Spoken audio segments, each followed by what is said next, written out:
Seja me aceite a de minha boca, meditar do meu coração perante tua face, ó Senhor, rocha minha e redentor meu. Amém. Hoje chegamos na data extremamente importante da nossa comunidade, da nossa missão, que é o Santo Padroeiro, né? Aquele que deve nos servir de inspiração e exemplo. É interessante que, embora é um costume que se perdeu muitas vezes, mas a escolha do nome de uma comunidade, mais do que simplesmente ser um rótulo, normalmente ela tinha a preocupação em que aquele nome fosse um nome que servisse de exemplo para a vida das pessoas, fosse um norte para aquela comunidade. Normalmente tinha a ver com a vida local, né? Então era muito comum, por exemplo, uma comunidade de pescadores ter o nome de São Pedro, né? Uma comunidade em outra situação, uma comunidade para militar, muito ligada a São Jorge, né? Ou São Sebastião, São João Guerreiros, e por aí vai. Só que uma vez eu ouvi de um bispo que para ser santo precisa ter sorte, né? Porque as pessoas, os santos caem juntos no meio do dia, e as pessoas lembram aqueles que têm mais afinidade, né? Todo mundo lembra no Rio de Janeiro dia de São Sebastião, mas ninguém lembra o dia de São Fabiano, juntinho. E nossa comunidade é São Pedro, mas o dia na verdade é dia de São Pedro e São Paulo, né? Mas a gente vai deixar o São Paulo de pegar a carona também no bonde e ir com a gente nessa festa. Vocês perceberam que hoje a nossa comunidade está de vermelho?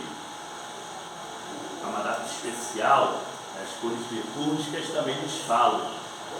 E também, principalmente porque São Pedro é um santo mártir, né?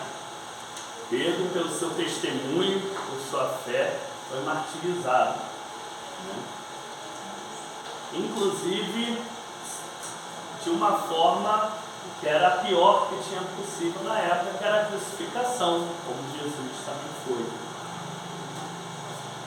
Sendo que Pedro faz o último pedido dele, quando é crucificado, ele não se sentia digno de ser crucificado da mesma forma que Jesus, então ele é crucificado de cabeça para baixo, né? Aí a gente tem aquele estilo de terror, né? Fazendo os amiguinhos que acham que cruz de cabeça para baixo é do diabo, não sei o que, nada disso. É o símbolo mais antigo que tem São Pedro, porque ele foi crucificado de cabeça para baixo. Mas enfim. E eu falei que a questão do nome, né, da comunidade deve traduzir um pouco dessa missão, deve traduzir o ensinamento da vida. E eu pessoalmente acho muito bacana que seja São Pedro, porque eu digo que é um dos santos mais realistas que tem ali na Bíblia. Ele dá mancada, ele toma puxão de orelha de Jesus, ele não leva desaforo para casa, né? Vai lá, quer entrar na briga, quer puxar a estrada, é um cara comum, era um cara do povo, né? Não, a gente lendo, eu sempre falo isso, eu não gosto que a gente use traduções muito rebuscadas da Bíblia, porque parece que é outra coisa, parece que eles estão falando assim, todo mundo elegante, bonito, né? Lembrar-me-ei, não, era todo mundo do povão, né? Imagina Pedro, pescador, vai passar ali a noite inteira pescando, e ele ia chegar lá de manhã, Jesus suado, cansado, sujo, né? Era gente do povo, eram pessoas comuns do dia a dia, né? Aquele jeitão grosseirão, o machão do grupo,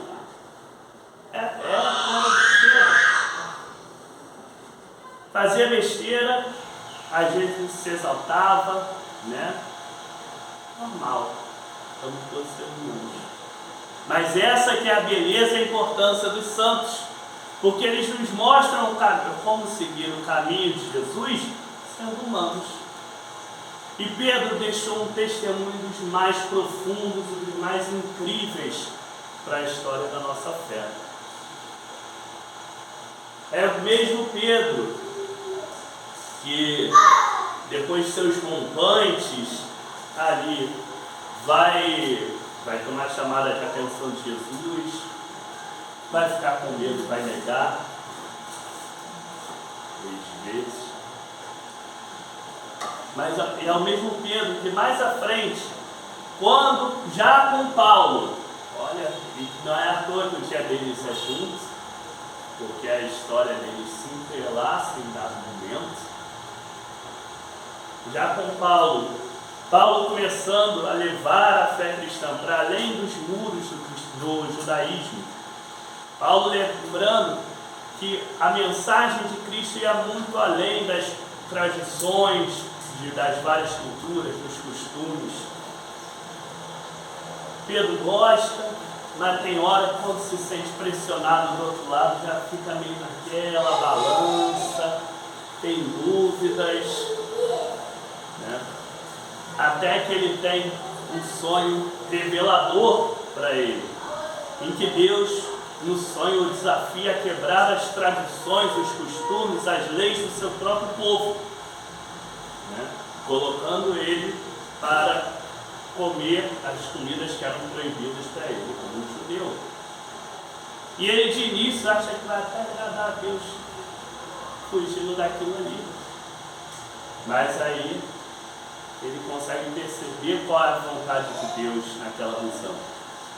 E aí ele dá o testemunho mais marcante da nossa fé.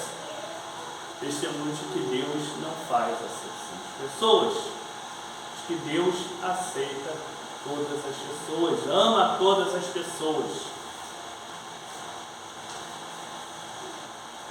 Pedro, que negou, em um dado momento, até com medo, durante a prisão de Jesus, depois vai ser cheio do Espírito Santo para enfrentar, com coragem. Tanta coragem que chega até ao martírio, chega até a ser preso e morto pela fé. Isso é um exemplo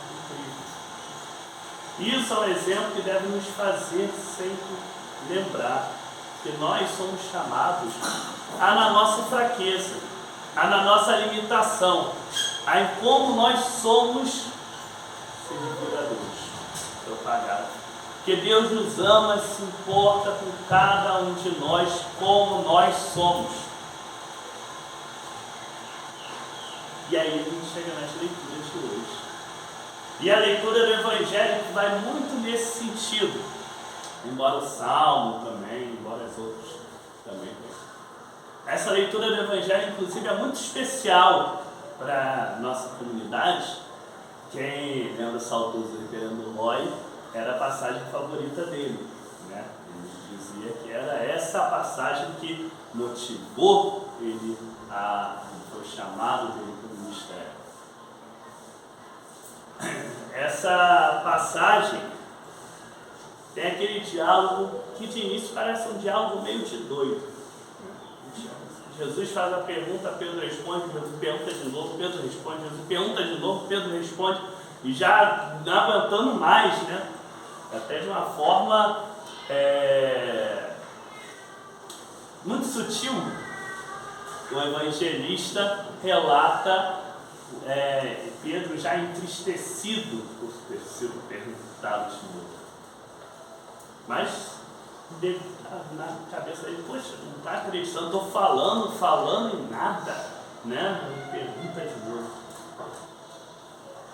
Mas Jesus queria martelar bem, queria deixar bem claro, queria ter certeza se era, né, que era amor mesmo, amor de verdade, né? Mas não, amor de verdade, amor para valer, né? E esse amor por Deus se traduz em participar da missão de Deus, apacentar as ovelhas de Deus. Porque nós todos, e é importante sempre lembrar, que todos nós somos chamados a cuidar das ovelhas de Deus. Não é só o reverendo que nós estamos no altar. Porque a comunidade de Deus é a comunidade em que as pessoas cuidam umas das outras. As pessoas têm um olhar e têm um verdadeiro amor umas pelas outras. As lideranças, a comunidade tem seus ministérios específicos, tem seus trabalhos específicos. Mas, na verdade, esse chamado é um chamado para todos. Para todos nós. Todos nós somos chamados a nos envolvermos com os outros, a realmente nos importarmos, realmente cuidarmos. E cuidarmos não pelo nosso dom, mas cuidarmos porque Deus cuida de nós e nós somos chamados a levar esse cuidado. Nós sabemos que Deus, Ele está conduzindo o seu povo. Ele sempre conduz o seu povo. E o texto hoje do profeta Ezequiel é muito bonito nisso. Eu mesmo vou pastorear o meu povo. E ele vai citando na necessidade de cada um, né, que está ferida, a ovelha que está ferida, ele vai enfaixar. A ovelha que está levando, em cada situação que a ovelha tiver, Deus ele tem a forma de agir. Deus tem uma forma específica de agir na vida de cada um. Inclusive, que são as últimas que ele cita, a ovelha que está forte, que está boa, que está bem. Deus ele age na nossa vida, na vida de cada um de nós. Ele cuida de cada um de nós. E nós, quando somos chamados em Cristo, somos chamados para participar dessa missão, para poder levar esse cuidado. Porque a gente sabe que o nosso mundo precisa, sabe que a nossa comunidade precisa, sabe que as pessoas precisam. Nós vemos muitas ovelhas importantes para Deus caídas pelo caminho, feridas, né, doentes, e cada uma delas precisando de cuidado, cada uma delas precisando do amor, que Deus ele age diretamente, mas ele também age através de nós. Não é isso que nós falamos na Eucaristia, de sermos um só corpo, fazemos todos parte do corpo de Cristo, então também somos parte, somos ferramentas, somos braços de Deus nesse mundo.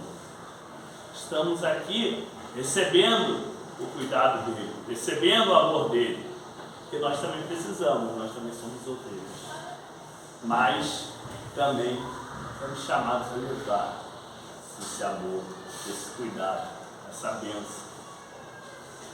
E para isso, não precisa ser nenhum gênio, não precisa ser uma pessoa erudita, não precisa ser a pessoa mais culta do mundo, não precisa ser uma pessoa com grandes dons excepcionais. Precisa se colocar à disposição de Deus, porque é isso que Ele quer. Os dons, Ele vai ter. O Espírito Santo vai nos guiando, vai guiando o nosso falar, nosso agir, nosso pensar. Mas precisamos estar dispostos. E essa talvez seja a grande beleza do dia de hoje. Em dois santos tão importantes para a história da igreja, tão importantes para a história da fé cristã e tão diferentes entre si. Pedro, o homem do povo, o pescador, o brigão, o marrento muitas vezes, né? Paulo, o intelectual, formado na melhor escola de rabinos daquela época, um homem super culto, letrado, tinha cidadania romana, né? Outra. E os dois Deus chamou, e os dois Deus usou na obra, pessoas completamente opostas. Cada um também encontrou o martírio, cada um encontrou também um lugar na história, inclusive das Escrituras. Nós temos as cartas de Paulo, temos de Pedro também fazendo parte da Bíblia. E olha como é fundamental. E é isso que nós somos. E é isso que nós somos chamados.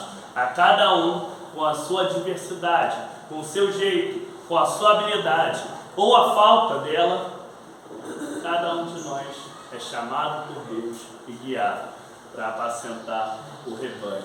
E saímos de hoje fortalecidos na certeza de que esse deve ser o grande testemunho da nossa comunidade, trazer a vida cristã da realidade, do dia a dia, como Pedro é um grande exemplo disso.